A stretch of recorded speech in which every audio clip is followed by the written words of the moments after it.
Allô tout le monde. Donc, moi, c'est Lauriane.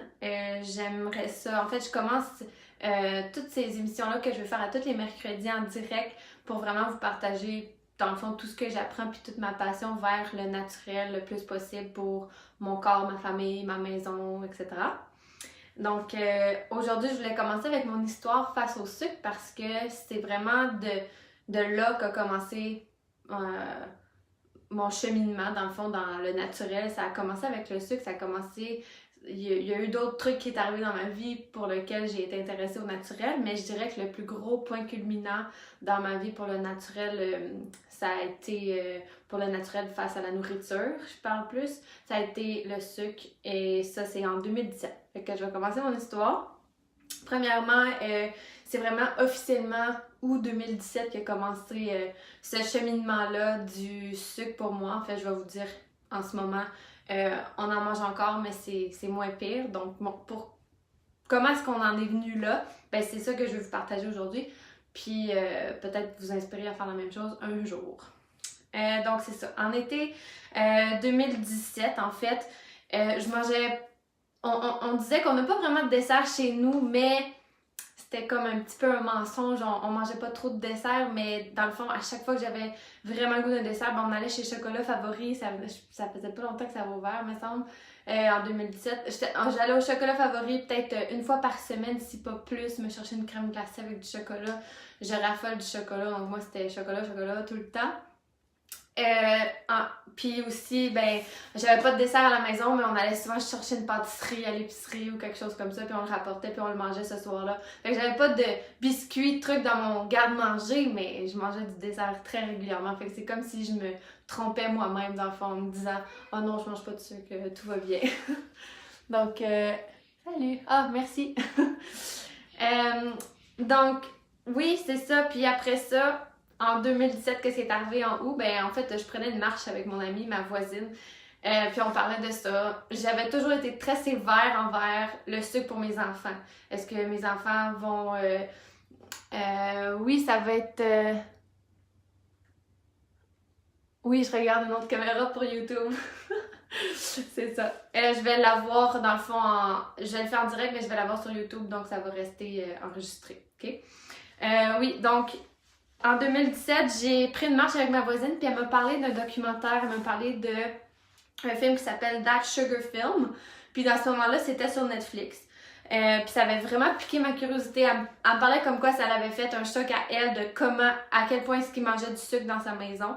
Puis elle me parlait un peu du documentaire, puis ça m'a confirmé que dans le fond, je mange beaucoup de sucre chez nous aussi. Puis après ça, j'étais allée donc écouter le film, That Sugar Film. Maintenant, c'est plus sur Netflix, mais c'est sur Amazon Prime, puis sur YouTube aussi, on peut le louer. Donc, il y a une façon de le regarder. Moi, j'ai écouté sur Netflix à ce moment-là, puis j'ai vraiment aimé ce documentaire-là parce que le gars qui le fait, ça paraît qu'il le faisait pas pour le fame and glory, puis que c'était pas quelque chose d'influencé par une industrie ou quoi que ce soit, c'est vraiment lui qui avait fait cette expérience-là.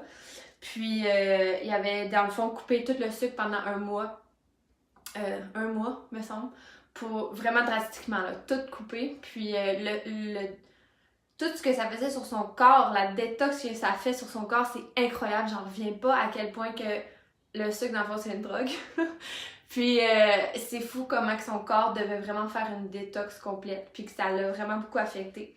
Fait que j'ai écouté ça, puis dans le documentaire, ils disent comme quoi que le sucre, on l'a déjà entendu en fait cette phrase-là, comme quoi le sucre c'est comme la cocaïne, on devient accro, puis ça fait des effets dans le cerveau comme la cocaïne fait.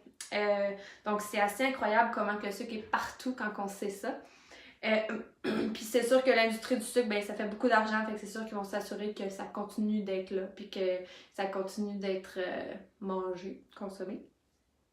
Puis tu sais, il y a eu aussi on voit dans le documentaire comment il y a eu comme un moment où est-ce que quelqu'un étudiait comme quoi que les gras c'est pas si pire, mais le sucre c'est terrible, puis ça a été complètement le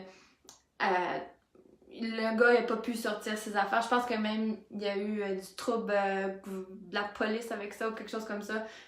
Bref, toutes ces informations-là a été fermée, la compagnie du sucre a pas laissé ça passer. Fait qu'en tout cas, écoutez le documentaire si ça pique votre curiosité, parce que en fait, c'est super intéressant à l'écouter, que ça t'intéresse ou pas de manger plus de sucre ou moins de sucre. C'était quand même très intéressant. Donc, suite à ça, j'ai vraiment eu le goût de faire comme le gars. J'ai eu le goût de faire une détox de sucre à moi puis mon conjoint. Puis mes enfants, ben, ils en mangeaient pas déjà tant. Fait que pour eux, c'était pas tellement une détox, mais quand même. Parce qu'il y a des trucs que je vais vous dire qu'ils mangeaient puis que là, ils mangeaient plus. Donc, j'ai commencé la détox. Je voulais commencer le 1er septembre.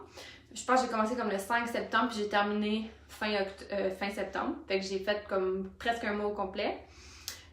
Puis j'ai vraiment tout coupé. Oui, j'ai coupé le sucre blanc, mais ça allait au-delà de ça. Je voulais tout couper. Dans le fond, je voulais faire un détox pour que mon corps arrête de me demander de manger du sucre parce que j'étais le genre de personne que je mangeais mon repas, puis après ça, il me fallait du sucre absolument. Genre, ça venait me chercher, puis j'ai besoin de dessert. Puis là, je prenais un morceau de chocolat ou quoi que ce soit, ou on allait chez Chocolat Favori cet été-là. Vraiment, vraiment trop soif. Fait que j'ai commencé à tout couper. Donc, j'ai coupé les sucres, j'ai coupé les fruits séchés, parce qu'on s'entend que les fruits, ça a du sucre dedans, mais c'est naturel, mais c'est quand même du sucre. Fait que quand on mange des fruits séchés, exemple des raisins secs, on peut en manger quasiment 20 à la fois, même beaucoup plus que ça. Quand on prend une pelletée de raisins secs, ça peut être beaucoup. Puis est-ce qu'on mangerait autant de raisins pas secs, des raisins du frigo? Est-ce qu'on en mangerait autant qu'on peut manger de raisins secs? Fait que c'est la même chose pour tous les autres fruits séchés. Puis il y a aussi beaucoup de fruits séchés comme les canneberges qui ont en fait du sucre d'ajouter. Fait que ça, je le savais même pas, mais j'ai découvert ça pendant ma détox.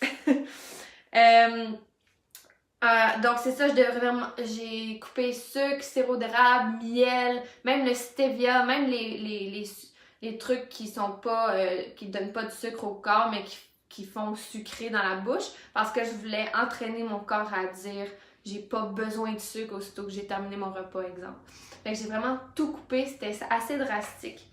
J'ai dû regarder tous les ingrédients, toutes les choses dans mon frigidaire, dans mon armoire. Puis de plus en plus que je lisais les ingrédients, de plus en plus que je me rendais compte à quel point que, ok, il y a du sucre dans tout. C'était assez incroyable. Fait que ça m'a fait en fait ouvrir les yeux sur ça. Puis je me suis rendu compte aussi que beaucoup des aliments qu'on achète dans les allées de l'épicerie, ben c'est quelque chose qui est plus transformé, donc il y a souvent du sucre à l'intérieur pour conserver. Avec ça, j'ai appris aussi à pouvoir lire les ingrédients puis à savoir c'est quoi qui est du sucre quand on pense qu'il n'y a pas de sucre. Dans le fond, quand on voit les items qui a des listes d'ingrédients, on a la liste d'ingrédients, mais on a aussi la guide nutritive. Ben la guide nutritive, admettons que ça dit qu'il y a 3 grammes de sucre dedans, exemple. Ça veut pas dire qu'il y a du sucre dans les ingrédients. Fait que le sucre, c'était juste naturel admettons que c'est quelque chose qui a des fruits dedans. Ben c'est correct, c'est le fruit, c'est ce qu'il y a naturellement dans le fruit, dans le légume, qui a du sucre dedans. Fait qu'ils mettent ça dans la bande nutritionnelle. Mais les ingrédients, c'est vraiment ça que je regardais. C'est dans les ingrédients que j'essayais de voir s'il y avait du sucre. Puis là, pour le sucre, ben on a sucre. Mais il y a aussi d'autres noms comme en fait tout ce qui est sucre de canne, poudre, cassonade, caramel, c'est des sucres qu'on peut reconnaître. Tous les sirops, dans les ingrédients, il y a sirop de glucose, fructose, maïs, riz, malt. C'est tous des sirops, c'est tout du sucre dans le fond. D'autres noms aussi de sucre, le dextrose, galactose, tout ce qui finit en ose, c'est du sucre. La plupart du temps. Maltose, saccharose, bref, il y avait, je sais même pas si je l'ai dit comme il faut là, mais si ça finit en ose la plupart du temps, oui, c'est du sucre.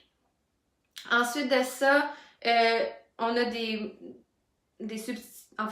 ajouts de sucre qui sont assez nocifs comme l'amidon, dextrine, le maltodextrine, et on a aussi mélasse, puis d'autres mots que j'ai de la misère à prononcer. Et on a aussi des sucres naturels comme miel, sirop d'érable, sucre de coco, je crois aussi, c'est là-dedans. Bref, fait que il y a tellement de trucs qui peuvent être du sucre quand on regarde les ingrédients. Fait que mettons que ça a coupé beaucoup de... comme la salsa, le ketchup, la moutarde, tous les condiments, c'est sûr qu'il y avait du sucre là-dedans. Ça, c'est parti. La mayonnaise, il y avait du sucre dedans, puis on aime la mayonnaise chez nous. Fait que ce mois-là de détox intensif, j'ai éliminé, mais j'ai aussi appris à faire mes propres choses. J'ai appris à faire ma propre mayonnaise, j'ai appris à faire ma propre salsa. Puis c'est juste bien, dans le fond, j'achète pas transformé, je le fais moi-même, c'est plus frais, c'est plus écologique même. Donc, ça a juste eu du positif de faire cette détox-là, ça m'a ouvert les yeux sur plein de choses. Entre autres que le sucre c'est partout, puis que c'est mieux de le faire soi-même si on aime quelque chose. Donc, oui, c'est ça. Maintenant, aujourd'hui, c'est comment? Donc, après d'avoir fait ma détox, mon mois au complet, en fait, je vais vous dire mes symptômes que j'ai eus pendant ce mois-là. C'était pas agréable au début. Les premiers quelques semaines, je dirais les premières 2 semaines, ont été le pire. Les premières 2 semaines, j'avais des sautes d'humeur comme j'ai jamais eu. C'était épouvantable. J'explosais à rien. Je pleurais à rien. Mes sautes d'humeur, j'avais jamais... J'ai des PMS et tout, mais ça, j'avais jamais vécu ça fort de même. C'était quelque chose. Par la suite, ça s'est comme calmé. Puis à la fin de mon mois, ce que j'ai remarqué le plus, c'est que je me sentais vraiment bien. Le pire était passé. Puis quand que j'ai terminé ma détox, ben ma mère, elle avait des chocolats, des affaires qui traînaient, puis j'en avais pris, puis je trouvais ça dégueulasse. J'aimais pas ça, je trouvais ça pas bon, puis moi, je suis une fan finie du chocolat. Encore aujourd'hui, j'ai retrouvé le goût, je vous le dis. Mais après une détox intensive comme ça, j'aimais pas ça, j'aimais pas le goût. Ça m'a surpris en fait. Je pensais pas, je m'attendais pas à ça, mais ouais, j'aimais pas ça, puis tant mieux. Fait que ça a duré un bout que je mangeais pas de sucre parce que j'aimais juste pas ça, puis je me suis dit, ben, je vais pas recommencer, c'est mieux de pas recommencer. Mais tranquillement, pas vite, avec le temps, j'ai commencé à recommencer à manger du sucre. Puis là, c'était le mois d'octobre. Fait que Noël est arrivé, Noël 2017. Puis ben, j'ai mangé des desserts, puis c'est tout revenu. Puis là, après ça, au mois de janvier, j'avais encore de la misère à pas manger de sucre, à pas manger de dessert au premier repas. Mais vraiment, ma connaissance, puis awareness, j'étais plus au courant des ingrédients et tout, ça avait quand même changé, là. Même si j'avais recommencé à manger des desserts, c'était tellement moins pire qu'avant. Puis j'ai toujours été très sévère avec mes enfants, fait qu'eux, c'était comme non, non, non, puis moi, j'en prenais. Un petit peu hypocrite, la fille, puis je le fais encore. Donc aujourd'hui, en 2017, comment que c'est? Ben cette année, ça a été beaucoup mieux, mais je vous dirais que ça a été dans les derniers mois que j'ai vraiment dit je vais me calmer, je vais pas être trop intense avec moi-même parce que ça fait que j'arrête, je recommence, j'ai de la misère. Fait que je me suis dit je vais y aller tranquillement. Mais chez moi, j'ai rien, sauf que j'ai souvent volé du chocolat à ma mère. Oui, chocolat noir, avant c'était tout le temps au lait, là c'est noir. Je regarde, j'essaie d'acheter, en fait, je suis tellement habituée que tout ce que j'achète, ça n'a juste pas de sucre dedans parce que je suis rendue habituée. Puis quand que je vais chez les gens, qu'on va au restaurant ou que quoi que ce soit, ben là, je me casse pas la tête. Là, je vais manger ce qui est là, puis ça va être correct. Puis on va faire ce qu'il faut. Mais avec les enfants, c'est vrai que je peux être plus sévère. Puis je vous dirais que mes filles, à cause qu'ils mangent pas beaucoup de sucre, puis ils n'ont jamais vraiment mangé beaucoup de sucre, je vous dirais que ça fait qu'ils sont vraiment sensibles à ça. Puis ça arrive que je vais aller chez des gens pour des fêtes, comme là on a eu Noël. Puis je vais dire non, je veux pas que mes filles aillent ce dessert-là. Puis les gens, ils peuvent être offusqués même que je dise non. Mais si t'es comme moi, que t'essaies d'éliminer le sucre puis que tes enfants en mangent pas, tiens le coup parce que honnêtement, moi, je sais comment sont mes enfants après qu'ils en mangent, puis c'est moi qui retourne à la maison avec eux. Puis ils en ont juste pas de besoin. Ça va pas nourrir leur corps. Ils aiment, mes filles raffolent des fruits. Fait que s'ils veulent un dessert, ça va être un fruit, quelque chose comme ça. Puis ils sont tellement contentes de ça. Fait que voilà.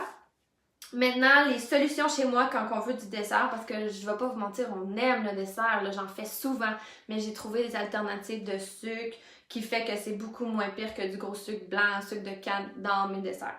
Donc, qu'est-ce que j'utilise? Ben, j'aime ça sucré avec de la compote de pommes, de la purée de banane, du stevia. J'ai les gouttes de stevia que j'aime ajouter des fois dans des trucs, les smoothies, si je veux que ce soit un peu plus sucré.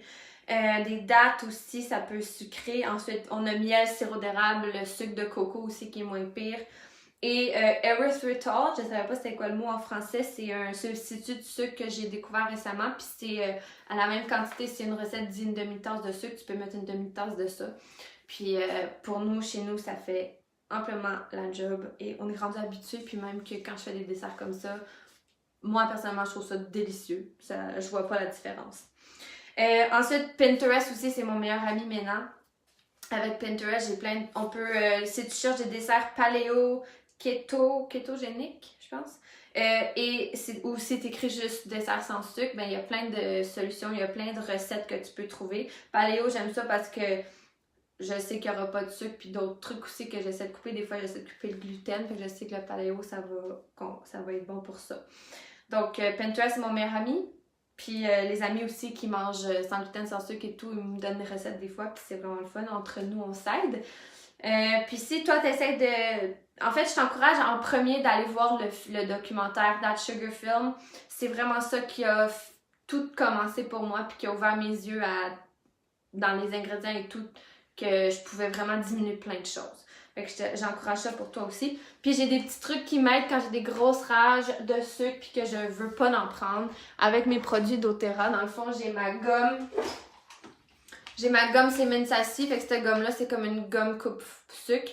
Fait que je prends ça si j'ai vraiment un gros rage de sucre, ça va m'aider. Sinon, j'ai l'huile essentielle Semen-Sassy qui fait la même chose.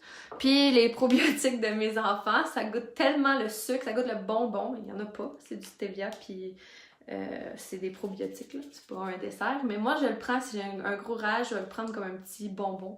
Puis ça m'aide vraiment quand je veux avoir un sucre absolument. Donc, voilà, c'est tout. Ça termine ça pour moi. Si tu as des questions, des commentaires, laisse-moi les. Je vais mettre la vidéo sur YouTube pour qu'elle puisse continuer d'être écoutée pour d'autres personnes qui ne pouvaient pas être là en direct. Donc, bye tout le monde! Merci!